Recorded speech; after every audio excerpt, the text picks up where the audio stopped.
Bueno, buenas noches entonces a todos. Gracias por acompañarme en estas charlas de María. Y para comenzar, como siempre, nos vamos a poner en la presencia de Dios y vamos a hacer una oración a la Virgencita. En el nombre del Padre, del Hijo y del Espíritu Santo. Amén. Estamos muy cerquita de Nuestra Señora de la Asunción, va a ser el 15 de agosto, y vamos a rezarle una oración a ella. María, tú eres la mujer vestida de sol con la luna bajo tus pies, coronada de 2 estrellas. Tú eres la mujer que nos has dado a Cristo y a la Iglesia. María, coronada en el cielo como Madre y Reina nuestra, tú eres signo de esperanza cierta y de consuelo para nosotros, que todavía peregrinamos en la tierra. Danos un corazón sencillo y pobre como el tuyo, para poder esperar verdaderamente. Danos un corazón orante y contemplativo, para descubrir constantemente el paso del Señor en nuestra historia, hasta que nos abramos al encuentro definitivo en la visión. Danos un corazón lleno de caridad, que viva en disponibilidad total a la voluntad del Padre y en servicio generoso a los hermanos. Danos un corazón sereno y fuerte, para que gustemos la cruz pascual y contagiemos a los hombres la esperanza. Danos un corazón de discípulo, para que escuchemos constantemente la palabra, la acojamos en nuestro interior y la comuniquemos con alegría. Danos un corazón de peregrinos, para caminar contigo, oh Madre y Señora nuestra, hasta el encuentro definitivo con el Hijo, que nació de ti, y reina con el Padre y el Espíritu por los siglos de los siglos. Amén. Dios te salve María, llena eres de gracia, el Señor es contigo. Bendita tú eres entre todas las mujeres, y bendito es el fruto de tu vientre, Jesús.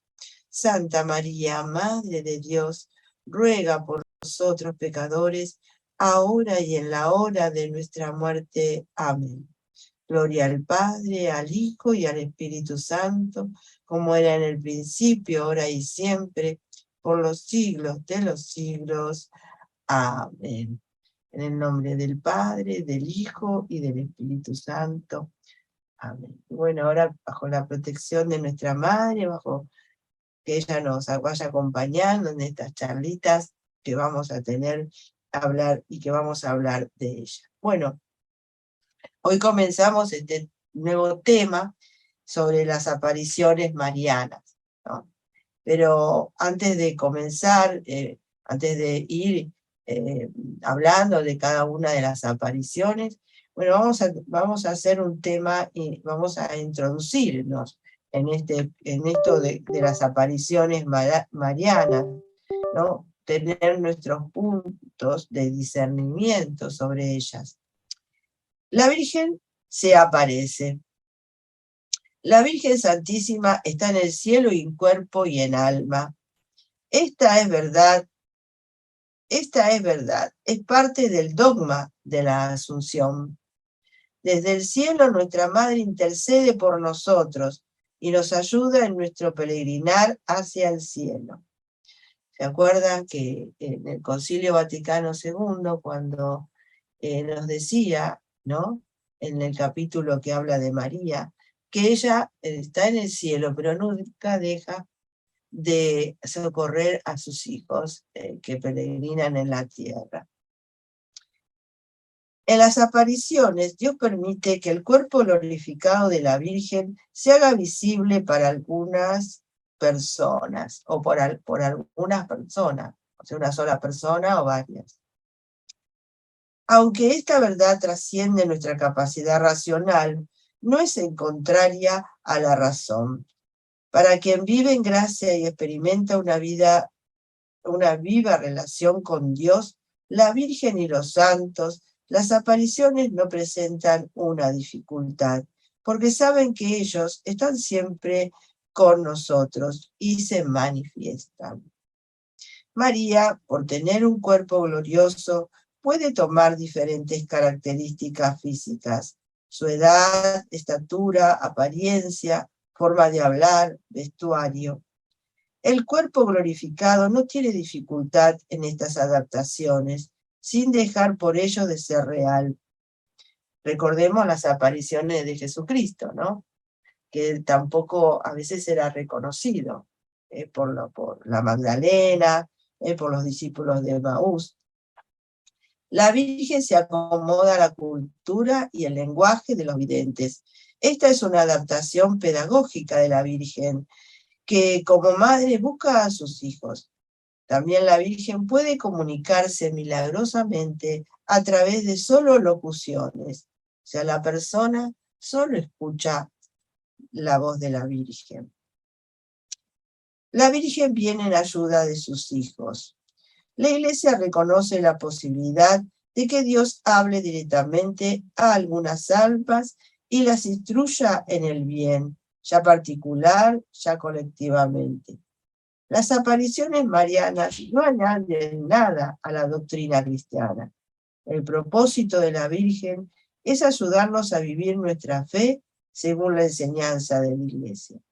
Ella nos recuerda algún aspecto de la fe o vida cristiana un tanto olvidado o no explícitamente deducido.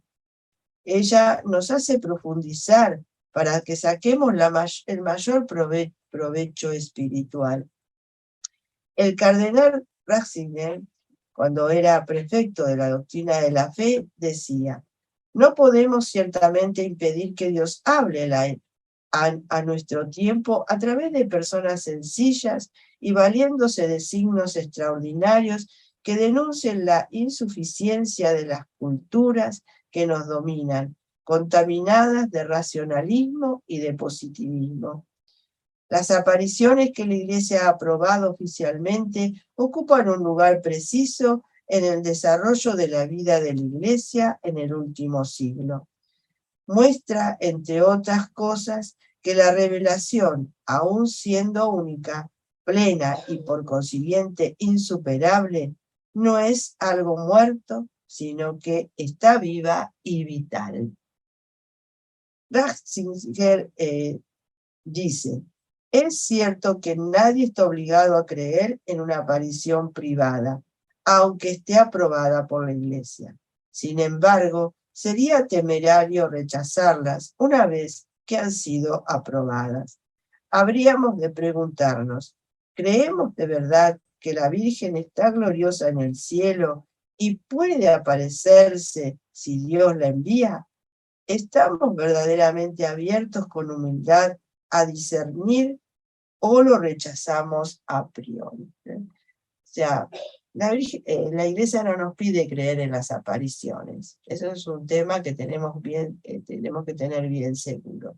El que no cree en las apariciones, ya sean marianas o del Señor o de los santos, no está obligado, no es pecado ni nada, ni queda fuera de la Iglesia ni nada.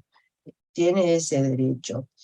Pero como nos dice acá nuestro Papa Emérito Benedicto, cuando era prefecto de la doctrina de la fe, ¿por qué nosotros nos vamos a privar de creer que el Señor está enviando hoy a nuestro tiempo, a nuestra Madre, o a los santos, o al Señor, para que pueda darnos a aumentar nuestra fe, tener más confianza en la verdad revelada. No podemos ser tan ingenuos de rechazarlo, ¿no? Cuando la Iglesia en su discernimiento lo ha probado. Bueno, ¿cuáles son las características que nosotros tenemos que ver y que mira la Iglesia para aprobar una aparición? En primer lugar, la sencillez de los videntes.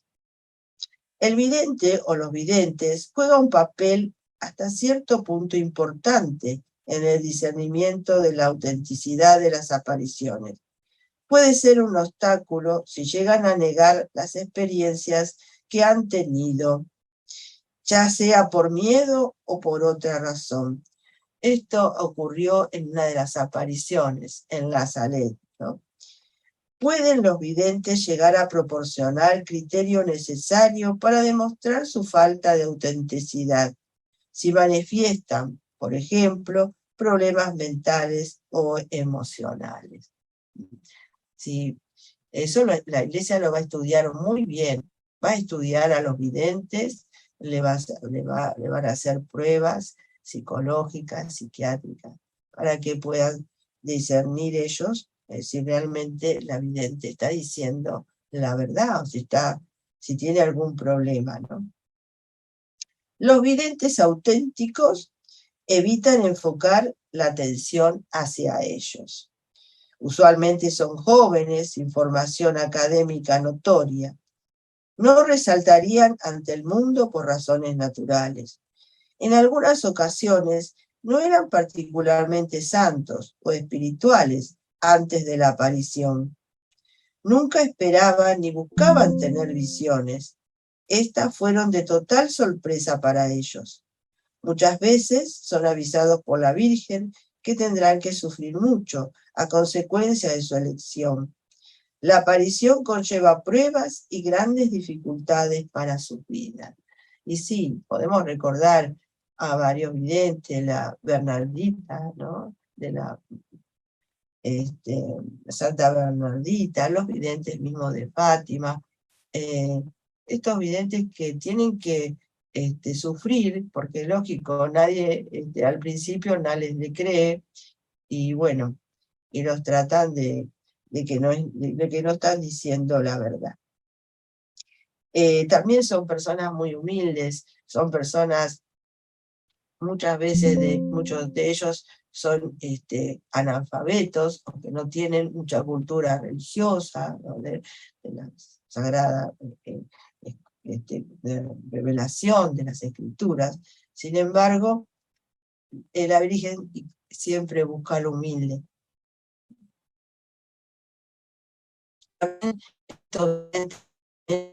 Quieren que las atenciones fijen en ellos, ¿no? Más bien tratan de esconderse, de que nadie se entere que ellos son los que han visto a la Virgen o a Jesús. Es la virtud que ellos tienen la más excelente, es la humildad. Y eso es muy bueno para el discernimiento de la Iglesia, ¿no? Ver que estos videntes son muy humildes, no se creen, no se la creen. Hay una serie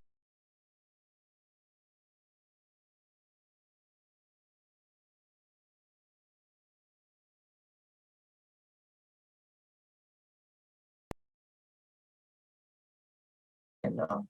La obediencia de los videntes a la Iglesia, a las autoridades de la Iglesia. ¿Qué frutos de conversión manifiestan? También vemos estos videntes como muchas veces cambian su vida totalmente. Se convierten verdaderamente, ¿no? El vidente ha aceptado favores personales o dinero a cambio de las apariciones o revelaciones proféticas. ¿Acepta el vidente la posibilidad de que las visiones pueden ser ilusorias o demanda que todos la crean? ¿Puede el vidente continuar en lo posible en una vida normal cristiana? ¿O existe en él la necesidad de tener siempre algún hecho sobrenatural? Bueno, estas son preguntas que podemos preguntarnos también a nosotros sobre los videntes. Y esta última que nos dice sobre de que ellos siguen una vida normal. Generalmente, como los videntes quieren ser, no quieren ser reconocidos, quieren estar ocultos, ¿no? Ellos hacen su vida normal. Y no buscan, por supuesto, que tener experiencias místicas o sobrenaturales excepcionales, ¿no? Más bien ellos son humildes, realmente son humildes. Otra cosa que en el discernimiento son el lugar de las apariciones. Tienden a ocurrir en lugares aislados y de silencio. Pueden ser lugares que invitan a la oración, usualmente en áreas o regiones donde las creencias religiosas están bajo ataque o se han olvidado. Los lugares de aparición muchas veces se convierten en santuarios de peregrinación donde la presencia de la Virgen se hace sentir y ella nos lleva a Jesús. Los lugares donde se aparece la Virgen, ¿no? Podemos ver allá en Guadalupe, en el cerro, ¿no? A los videntes de Fátima, cómo se desapareció en el campo mientras ellos estaban pastoreando sus ovejitas. Y bueno, y así muchos lugares que invitan al silencio, a la oración, al recogimiento. Y también las apariciones en los lugares donde hay, muchas veces en países o situaciones difíciles que está pasando en ese momento ese país, ese lugar, esa región o la humanidad. Viene la Virgen como madre nuestra, porque recordemos que María es madre, y como madre siempre está preocupado por todos sus hijos y nunca nos abandona. La transmisión de un mensaje a los fieles. Los videntes dan cuenta detallada y consistentemente del contenido de sus visiones. Y aunque hayan pasado muchos años después de las apariciones, aún no se contradicen con lo dicho anteriormente. El mensaje generalmente exhorta a vivir el Evangelio, recordando algo que se está olvidando. Llama al arrepentimiento, a volver a Dios. Pide el aumento de la fe, los sacramentos, la oración y de las obras de piedad y de misericordia. Ese es el mensaje que siempre trae María, ¿no? Un mensaje evangélico. Nunca está separado de la llamada a la conversión, a la vuelta a Dios, a la oración, a la penitencia, a ser buenos, ¿no? A ser buenos. A veces hay apariciones que son silenciosas, o sea, María no habla, pero como vamos a ver, hay una aparición, vamos a ver que las imágenes y todo lo que rodea la aparición ya dice mucho, sin que ella hable. Son acompañadas a veces por algún signo milagroso que ayuda a reconocer la autenticidad. Ocurren eventos milagrosos totalmente inexplicables a nivel humano. Curaciones físicas de enfermedades mortales ya declarados así por los médicos. Conversiones de personas ateas, incluso rebeldes contra Dios. Eventos sobrenaturales visibles, como por ejemplo el milagro del sol en Fátima. Todas estas cosas para que muchas veces los videntes piden a la Virgen para que le crean, porque son tan atacados y cuando ellos cuentan que viene a la Virgen que al final ellos le piden un milagro y muchas veces las autoridades le dicen a los videntes que le pida un milagro a la Virgen para creer. Entonces la Virgen hace estos milagros, estos signos evidentes, ¿sí? de que ella está apareciéndose a estas personas.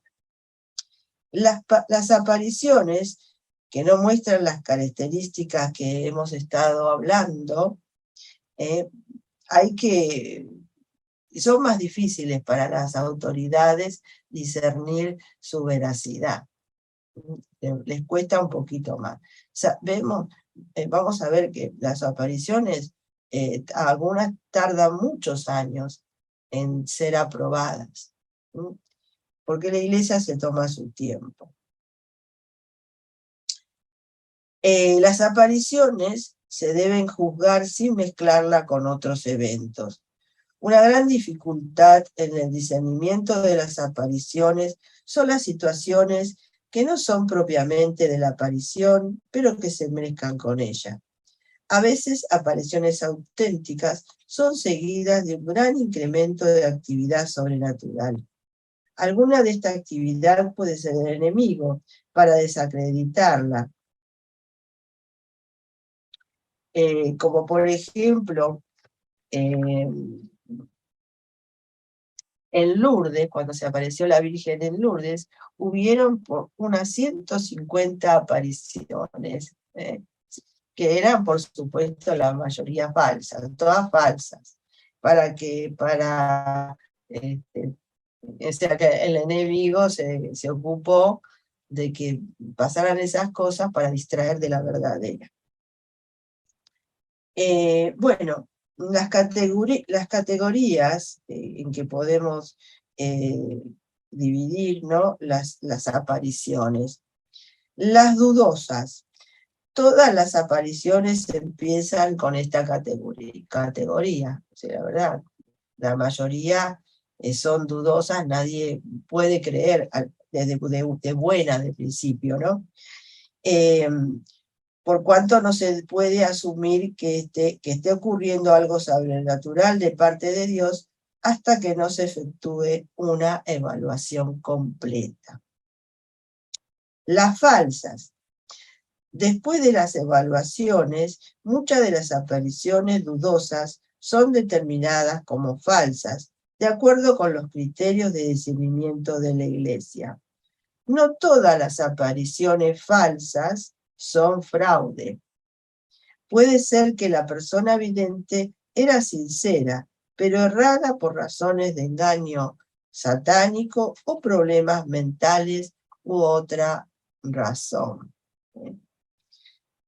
Las falsas y fraudulentas.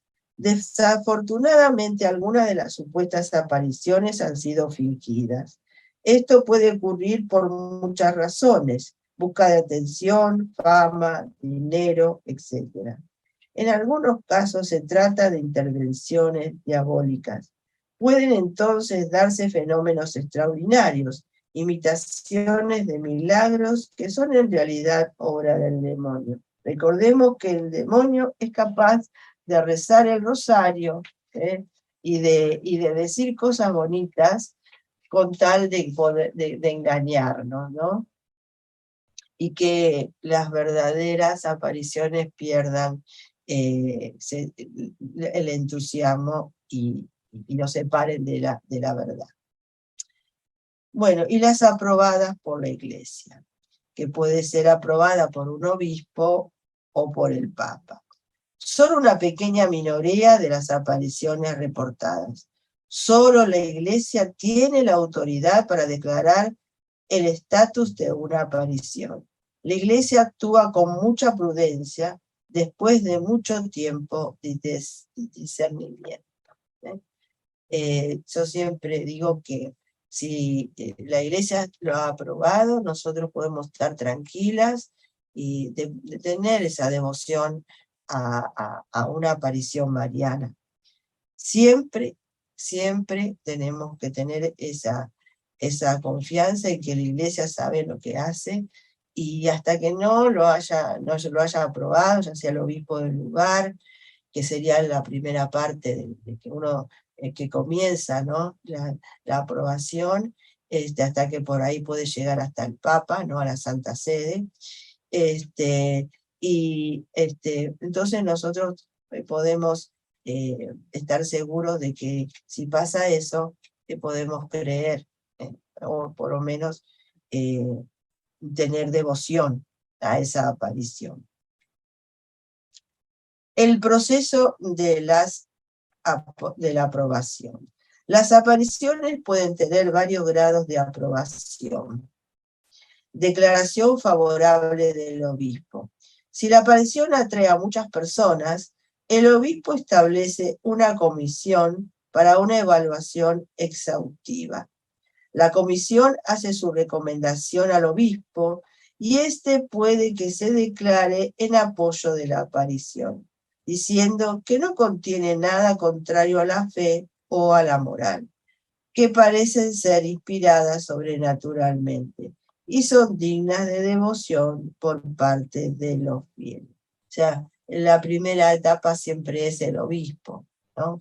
El obispo del lugar que ante una aparición va a hablar con la vidente o el vidente o los videntes, va a hacer ese estudio exhaustivo, y si considera que no hay nada que esté, como dice acá, contra la fe y la moral, y que realmente se producen actos buenos en las personas que asisten y que se junta, como dice mucha gente, va a esos lugares de las apariciones, entonces el obispo puede dar como el ok para que podamos tener la devoción. El permiso para celebrar la liturgia. Se permite celebrar la Santa Misa en el lugar de las apariciones. En este tiempo se observan los frutos.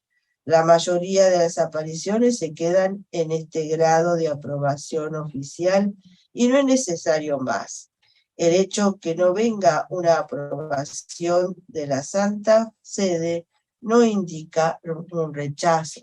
O sea, se permite que se hagan misas, ¿no? Y se ven los frutos, ¿no? Los frutos de las conversiones, de los milagros que se efectúan ahí, ¿no? Entonces, como muchas de las apariciones se van a quedar ahí, ¿eh? No todas son aprobadas en la Santa Sede. Lo que no quiere decir, como dice acá, que uno tenga que rechazarlas, porque el Papa no dio la aprobación, ¿no? Es la mayoría como que se queda en eso. El reconocimiento papal. Si una aparición tiene una gran difusión internacional, puede darse una declaración de la Santa Sede. El Papa declara públicamente que él mismo tiene una disposición favorable con relación a los eventos y al contenido de la aparición. Esto puede darse de diferentes maneras: una mención favorable del Papa o una visita al santuario, ¿no? Que un Papa ya visite un santuario es algo que fortalece a esa aparición, nos ayuda a creer más, ¿no? Porque el Papa no iría a un lugar que él estuviera sospechando que no es real, ¿no? Entre las apariciones del siglo XIX, solo las de La Salette, Rudeback y Lourdes alcanzaron el máximo grado de aprobación, ¿no? ¿Cuál es el máximo grado de aprobación? El reconocimiento litúrgico. Cuando se inserta oficialmente la aparición en un calendario litúrgico. O sea que hay misa por esa aparición. O sea, está en el calendario litúrgico de la Iglesia. Entre los siglos, y eso pasó en los siglos XIX solamente con La Salette, Rudeback y Lourdes. En el siglo XX, solo Fátima, Beuren y Bélgica. Nunca en la historia de la Iglesia han habido tantas apariciones aprobadas y tantos reportes de apariciones como en las últimas décadas. Aproximadamente 500 reportes de apariciones desde 1980. Podemos deducir que estamos en tiempos extraordinarios en que Dios nos exhorta una urgencia e insistencia a través de su madre. Es, por lo tanto, sumamente importante que escuchemos y respondamos antes de que sea demasiado tarde. O sea, en el siglo XIX y el siglo XX, realmente fueron las apariciones, como que la madre quiso venir más, ayudar a sus hijos, apareciéndose. Como dice acá, más de 500. Dios habla hoy. Con Jesucristo, la revelación pública llegó a su plenitud. Ninguna revelación puede añadir a lo que recibimos en las Santas Escrituras y la tradición. Sin embargo, Dios continuará hablando y manifestándose a su pueblo hasta el fin del tiempo, no añadiendo nuevas verdades a la revelación, pero sí ayudándonos a entender, profundizar y avivar en nuestros corazones los misterios de la fe. Si no nos abrimos a esta gracia de Dios, la palabra se convierte en letra muerta, incapaz de transformar nuestras vidas. Dios se comunica de muchas maneras, tanto sutilmente en la oración como enviando su madre en una aparición. El gran maestro del discernimiento, San Ignacio de Loyola, presupone en sus ejercicios espirituales que el Espíritu Santo guía a cada persona que se dispone a escucharle, de manera que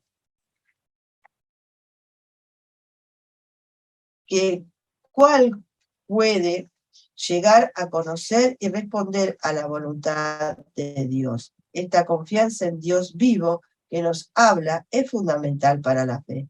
¿Tendría sentido rezar si Dios no se comunica con nosotros? Y bueno, nosotros acá en este grupo de unión con Dios, que acá Andrea que tuvo su retiro, sabe muy bien que Dios se comunica con nosotros, nos habla, nos da experiencia de Él, ¿no? De saberlo cercano. Por eso Dios sigue comunicándose con nosotros. Dios se nos revela, no solo a nivel privado, sino también por medio de mensajes importantes para las apariciones de Jesucristo, la Virgen Santísima y los santos. Es por eso que la Iglesia investiga las apariciones y finalmente aprueba algunas apariciones. En la vida de los santos también vemos la acción de Dios, actuando sobrenaturalmente en todos los tiempos. Vemos como a los santos se les aparecía Dios, ¿no? Y a los santos le hablaba Dios.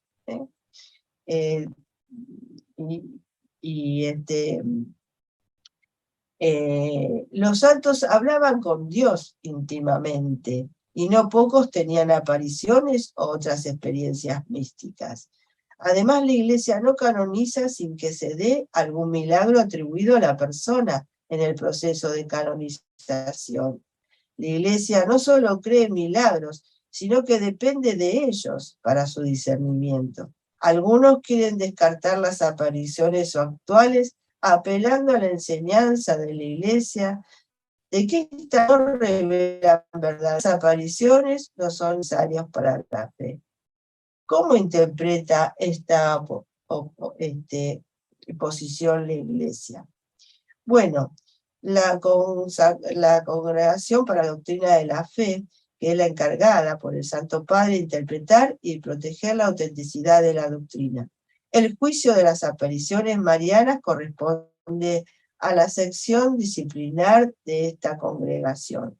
Su prefecto, ahora no sé quién está, pero en aquel momento y está este escrito que yo tengo, habla sobre el cardenal Ratzinger, fue entrevistado por Vittorio Messori sobre las apariciones de Fátima. Y el cardenal dijo en aquella oportunidad: desde aquel lugar se lanzó al mundo una advertencia que va en contra de la facilonería imperante, una llamada a la seriedad de la vida, de la historia, ante los peligros que se ciernen sobre la humanidad. Es lo mismo que Jesús recuerda con alta frecuencia.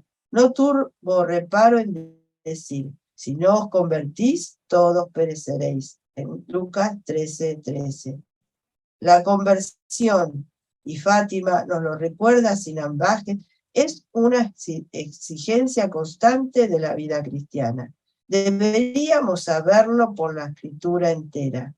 Quiere decir que no habrá publicación, al menos por ahora, y ese es Vittorio Missori le dice eso, porque en ese momento todavía no se había revelado el tercer secreto de Fátima, ¿no? Todavía no. El Santo Padre juzga que no añadiría nada a lo que un cristiano debe saber por la revelación y también por las apariciones marianas aprobadas por la Iglesia, que no hacen sino confirmar la necesidad urgente de la penitencia, de conversión, de perdón, de ayuno. Sí, porque eso es lo que siempre María nos viene a pedir, ¿no? Y en Fátima nos vino a pedir eso. El Papa y el Cardenal, en aquel entonces Ratzinger, interpretan el hecho de que las apariciones no digan nada nuevo como un signo importante de autenticidad. Eso que repiten el Evangelio es lo que hace falta escuchar y tomar en serio para nuestra salvación. Es esta precisamente la importancia de las apariciones. Por eso yo siempre digo que en las apariciones lo más importante es el mensaje. Porque si nos quedamos con los hechos milagrosos que la rodean, nos perdemos lo principal, ¿no? Que es el mensaje. También en aquel momento el cardenal, en la misma entrevista, dice: ninguna aparición es indispensable para la fe. La revelación ha llegado a su plenitud con Jesucristo. Él mismo es la revelación.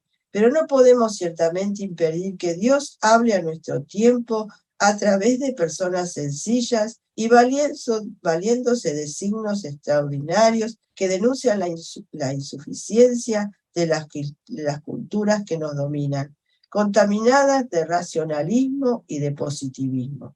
Las apariciones que la Iglesia ha aprobado oficialmente, Lourdes ante todo y posteriormente Fátima, ocupan un lugar preciso en el desarrollo de la vida de la Iglesia en el último siglo.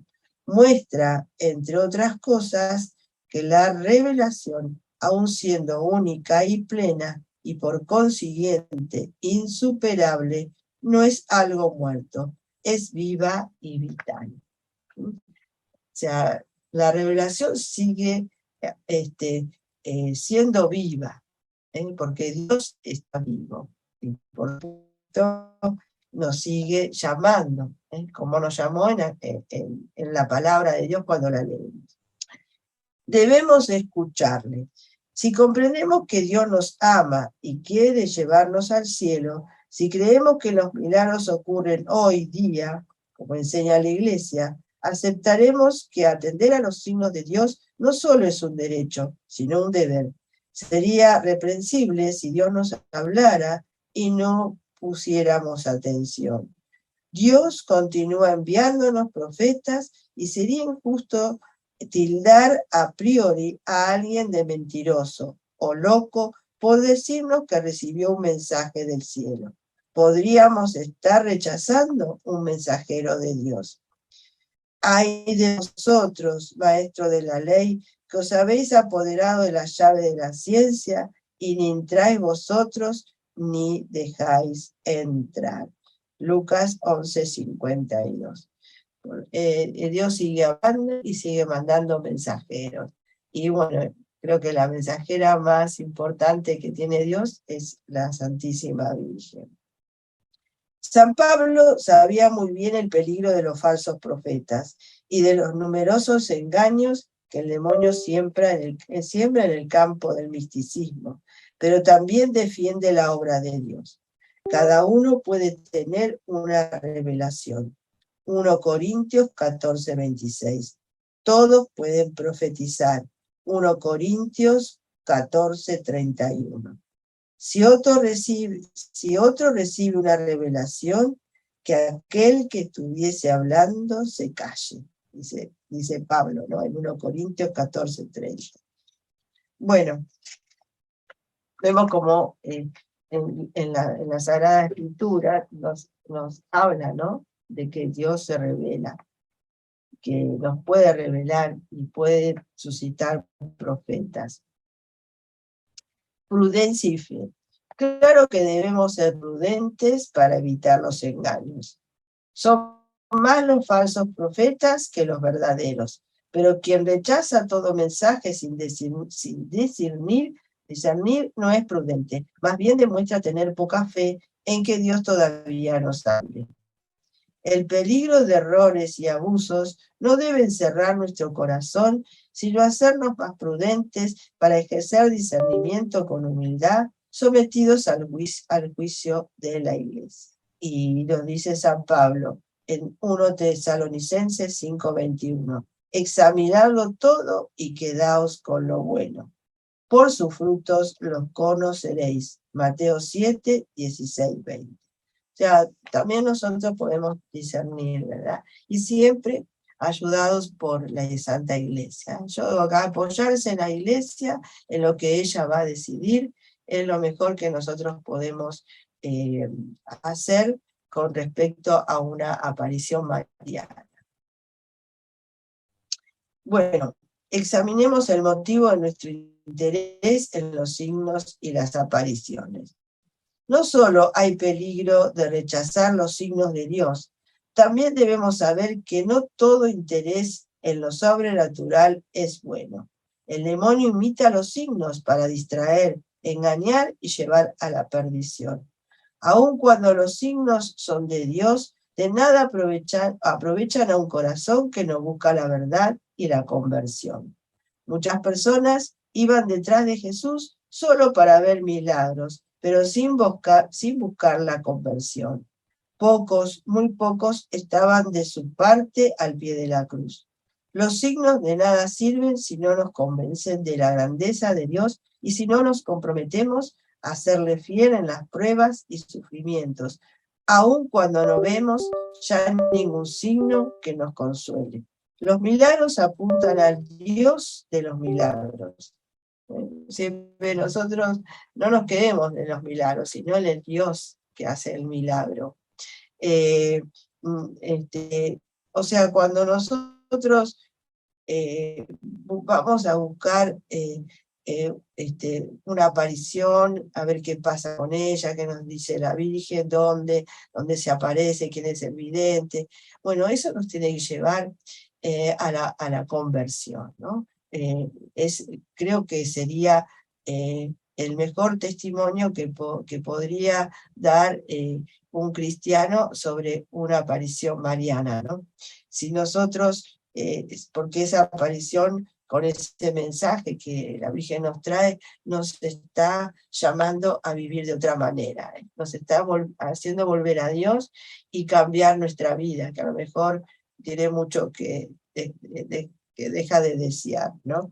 Bueno, el magisterio de la Iglesia reconoce el derecho, tanto del clero como de los fieles en general, de interesarse por las manifestaciones sobrenaturales de carácter privado, incluso por aquellas aún no reconocidas oficialmente. Es más, el interés de los fieles es generalmente un requisito antes de que la Iglesia examine un acontecimiento.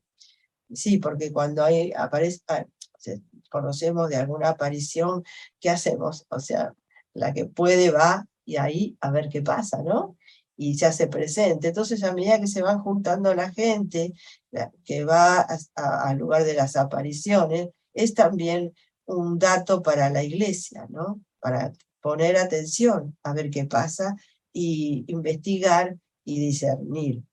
Los papas Pablo VI y Juan Pablo II facilitaron la comunicación de los eventos sobrenaturales. El Papa Pablo VI derogó los artículos 1399 y 2318 del antiguo derecho canónico, el 29 de diciembre de 1966. Este decreto permite publicar y difundir sin imprimatur y sin nihil ostan textos sobre nuevas revelaciones, apariciones, locuciones, profecías o milagros, sin que ello comprometa a la Santa Iglesia. Es por eso que en muchos libros aparece el mensaje: declaración por decreto de la Santa Congregación para la Doctrina de la Fe, aprobada por el Papa Pablo VI el 14 de octubre de 1966, ya no es más necesario el nihil ostan ni el imprimatur para publicaciones que tratan de revelaciones privadas en tanto no contengan nada contrario a la fe y al amor. El Papa San Juan Pablo II ha reconocido la gran importancia de las apariciones y mensajes del cielo, tanto con su testimonio personal como con sus enseñanzas. Juan Pablo II promulgó el nuevo Código de Derecho Canónico el 25 de enero de 1983, donde dice: los fieles tienen el derecho de practicar su forma de vida espiritual siempre que sea en conformidad con la doctrina de la Iglesia. Canon 214. Los fieles tienen el derecho de no ser sancionados con penas canónicas si no es conforme a la norma legal. A los obispos se les pide prudencia y no lanzarse prematuramente a tomar decisiones ni a favor ni en contra. Bueno, acá vemos como el derecho canónico, ¿no?, así reformado por el Papa primero, por Pablo VI, y después también haciendo mención de San Juan Pablo II, habla sobre de este tema, ¿no? Sabemos que Juan Pablo II él era un papa muy mariano. Sabemos que él realmente visitaba los santuarios. Recordemos lo que a él le pasó en un 13 de mayo, cuando fue que casi muere por esa bala, y cómo fue salvado, según él, por la Santísima Virgen de Fátima, y él reconoce que va a agradecer al santuario, le lleva la bala, la pone en la corona de la Virgen. Es cuando también beatifica a los videntes en su mensaje, le da gracias a Jacinta por haber rezado tanto por él y hacer tantos sacrificios por el Papa. Hablo del Papa Juan Pablo II porque él es el más cercano de nosotros y que realmente era un verdadero Papa mariano, y que él iba a todos los santuarios. Cuando él empezó a viajar, en el primer santuario, en el primer país que hizo una aparición mariana. Con frecuencia la Iglesia nos recuerda mensajes de las apariciones para inspirar nuestra respuesta al Evangelio. Muchas veces la misma Iglesia, los homilías que nos dan los obispos o el Papa, nos recuerdan sobre las apariciones, no solamente sobre las apariciones marianas, sino de Jesucristo.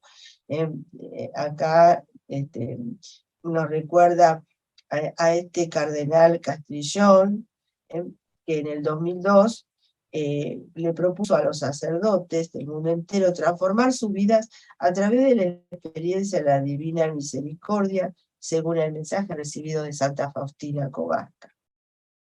Entonces, ¿por qué tanta resistencia aún entre algunos católicos?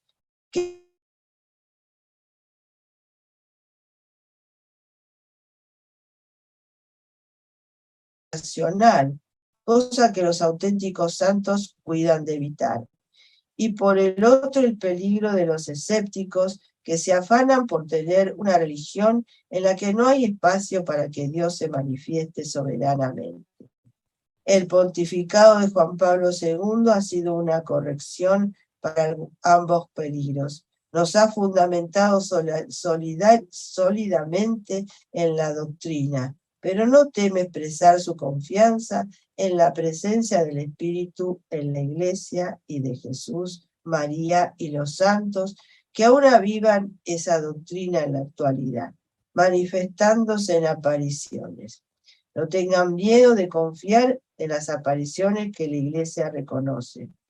Ven, Señor, ven, Madre Santísima, tus hijos te escuchamos con agradecimiento. Te necesitamos más que nunca. Nos dice el Papa San Juan Pablo II. Bueno, esta es como la introducción, ¿no? Para tener una idea de cómo las apariciones marianas y cuál es también nuestro discernimiento, ¿no? Como les digo, como les estoy diciendo, la aparición que está aprobada por la Iglesia, entonces podemos confiar y creer en ella y escuchar su mensaje, que es la palabra de Dios que nos está dirigiendo a través de María, ¿no? Bueno, no sé si alguno tiene alguna pregunta sobre este tema que estuvimos hablando del discernimiento de la Iglesia, si alguno tiene alguna pregunta y que yo se la pueda contestar. Antes de, si tiene una pregunta la contesto, y voy a hablar de una de las primeras apariciones. Vamos a tener varios domingos, porque son unas cuantas. Y bueno, y lo principal, como digo yo, son el mensaje. Entonces tenemos que saber qué es lo que nos dijo la Virgen. Y entonces vamos a ir haciendo estos domingos con las diferentes apariciones. Quizás no podré ponerlas a todas, y algunas no van a entrar por ahí en todo este tema, pero en lo que pueda, las más conocidas, la vamos a ver. Y también algunas que seguramente ustedes no conocen, porque yo tampoco las conocía, y bueno, al conocerlas me llamó mucho la atención. Bueno, si tiene alguna pregunta, escucho, y si no, voy a hablar entonces de esta primera aparición de la Virgen. ¿No? ¿No hay pregunta? Bueno. Quiere decir que tuve o clara o no me entendieron nada. Bueno, la primera aparición que voy a hablar es de Nuestra Señora del Pilar. Y bueno, esta es, digamos, vamos a decir, cronológicamente como la primera. Ella todavía estaba viva y se le apareció al apóstol Santiago.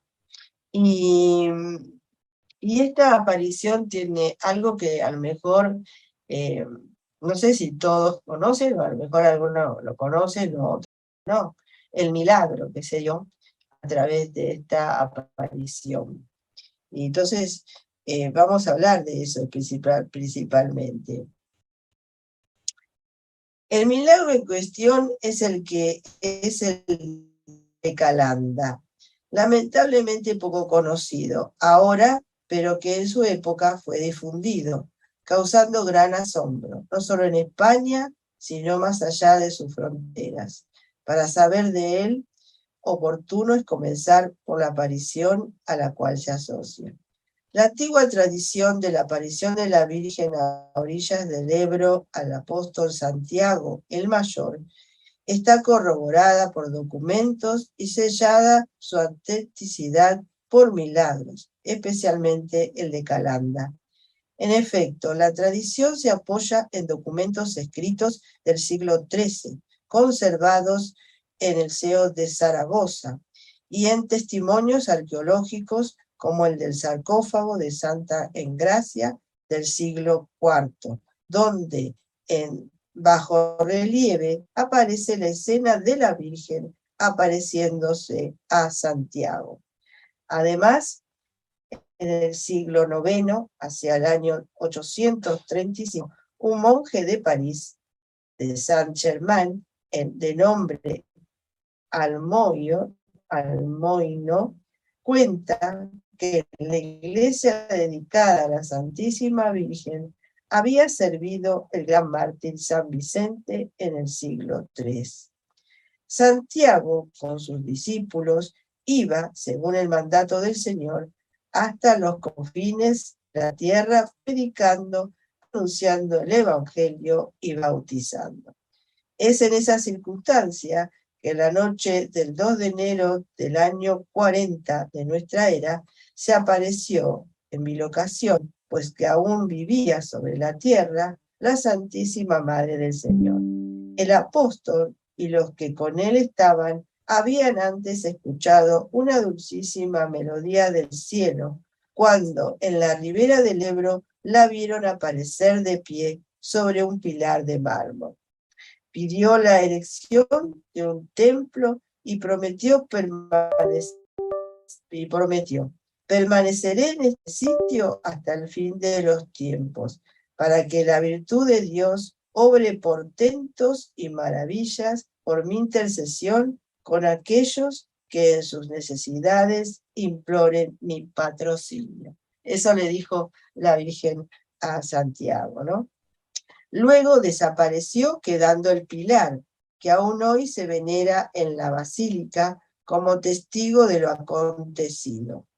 Parece siempre, según la pía tradición, que el apóstol Santiago le estaba ocurriendo lo que le sucedía 15 siglos después a las órdenes, a las evangelizadoras en México. Los nativos eran, como se suele decir, hueso duro de roer. En este caso se trataba de celtíberos, y así como en América la Virgen logró el milagro de despertar la gracia en los aborígenes, en la península ibérica también da aliciente a los evangelizadores y bendice la misión apostólica de Santiago, simplemente apareciéndose. En el lugar de este acontecimiento está erigida la Basílica de Nuestra Señora del Pilar en Zaragoza. Lástima que no tenemos a Judith, que seguramente, ella que está en España, conoce. Bueno, confirmando el cielo que la tradición no ha sido una leyenda piadosa, sin más, a lo largo de los siglos, ha habido milagros vinculados directamente al santuario, y el más asombroso y famoso es el conocido como milagro de Calanda, acontecido en 1640.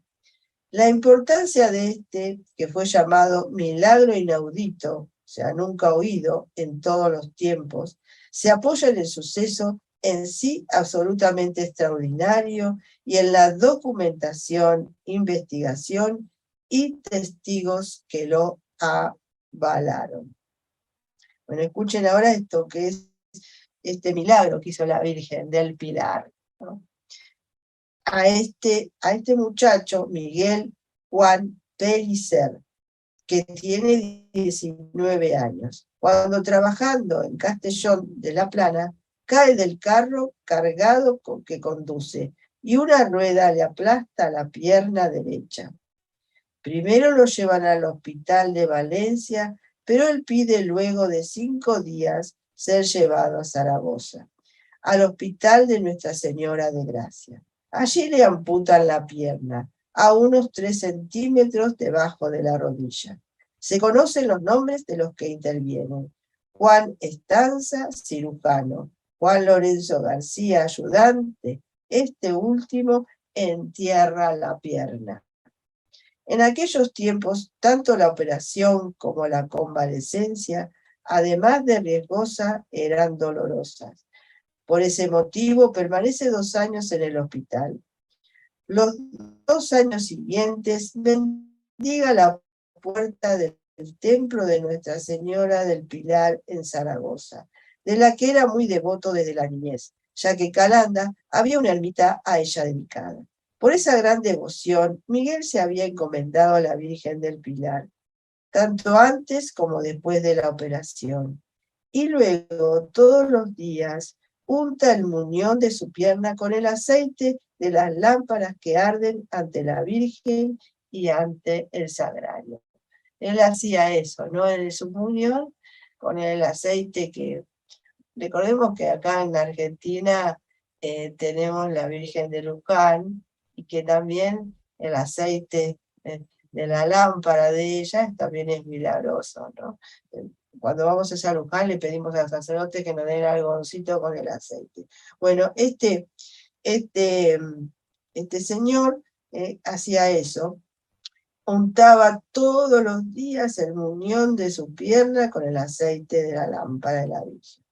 Regresando a la casa paterna, en Calanda, el 29 de marzo del año 1640, entre las 10 y las 11 de la noche, habiéndose Miguel acostado y desde hacía media hora dormido, ven sus padres que 2 son las piernas que cubre la vieja manta. Lo despiertan y todos maravillados comprueban que le había sido restituida la misma pierna amputada. Recibe por las señales, reconocible por las señales y las cicatrices.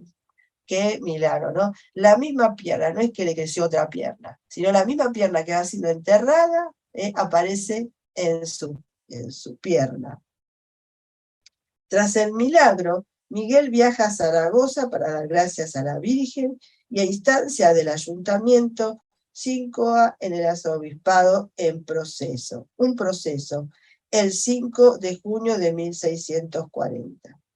En la sentencia del arzobispo acerca del suceso se lee: decidimos, declaramos y pronunciamos que a Miguel Pellicer, natural de Calanda, de quien en este proceso se trata, le ha sido restituida milagrosamente su pierna derecha, que antes le habían cortado, y que tal restitución no ha sido obrada naturalmente, sino prodigiosa y milagrosamente, debiéndose juzgar tener por milagro, por haber ocurrido en ella todas las circunstancias que el derecho exige para constituir un verdadero milagro, como por la presente lo atribuimos a milagro, y por tal milagro lo aprobamos, declaramos y autorizamos.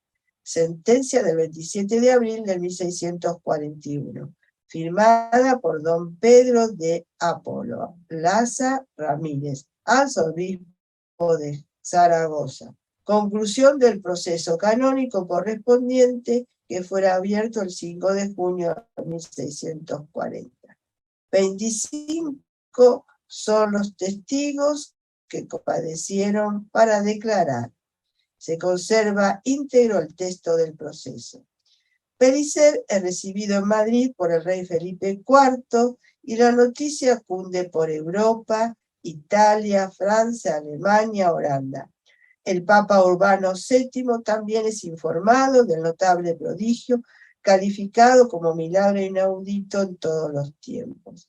Este es otro caso de vínculo de la Eucaristía con la aparición de la Santísima Virgen, porque Miguel Juan untaba su muñón con el aceite que ardía ante el Santísimo y ante la Virgen al interior del santuario. Es de tener muy presente que lo que hace de un cualquier templo, iglesia, es la presencia del Señor en el Santísimo Sacramento. Además, hay otro dato que hace necesaria su inclusión en virtud de la referencia escatológica. Cuando la Virgen dice, permaneceré en este sitio hasta el fin de los tiempos. Porque muchos de los milagros y muchas de las apariciones de la Virgen siempre nos dirigen a Jesús, ¿no? Y porque ella siempre pide construir un templo. Así también le pidió a Santiago, le dijo que construyera un templo para donde estaba el pilar, para que ella se quedara ahí y seguir haciendo milagros y acompañando, ¿no?, a ese pueblo. Y bueno, el templo sin Jesús, ¿no?, como dice acá, no es un templo, ¿no? Jesús en la Eucaristía hace que presente, hace que sea un templo donde uno va a estar con él y a recibir de él los milagros, porque los milagros solamente los hace Dios. La Virgen, pues, por supuesto, es la intermediaria, como un santo, pero los milagros siempre vienen de Dios. Y la Virgen quiere que en sus mensajes que vayamos a Dios, al Dios de los milagros. ¿Y dónde lo vamos a encontrar más que en la casita de la Virgen, donde está el Señor presente en la Santísima Eucaristía? Bueno, entonces aquí terminamos esta charla de hoy con este primer milagro, del milagro y aparición de la Virgen a nuestro apóstol Santiago. Los que sabemos que fue Santiago que salió inmediatamente cuando el Señor mandó a los apóstoles a predicar hasta el fin del mundo, ¿no? En ese entonces, el fin del mundo, en España hay un lugar que se llama fin del mundo, ¿no? Finisterri, le dicen, ¿no? Bueno, y ahí se fue Santiago a predicar. No tuvo no tenía mucho efecto su predicación hasta que la Virgen se le apareció para animarlo. Y bueno, y después sabemos que volvió a Roma donde fue martirizado, ¿no? Que después, bueno, también su cuerpo fue llevado de vuelta ahí a Santiago de Compostela, donde se venera este santo, este apóstol. Bueno, gracias por acompañarme. Si tienen, ya digo, alguna pregunta o algo que quieran saber, o bueno, me preguntan. Y si, bueno, si quieren, si después que terminemos con las apariciones hay alguna que me quedó en el tintero y quieren saber, bueno, también me lo dicen, así yo busco datos y se las enseño, se las presento.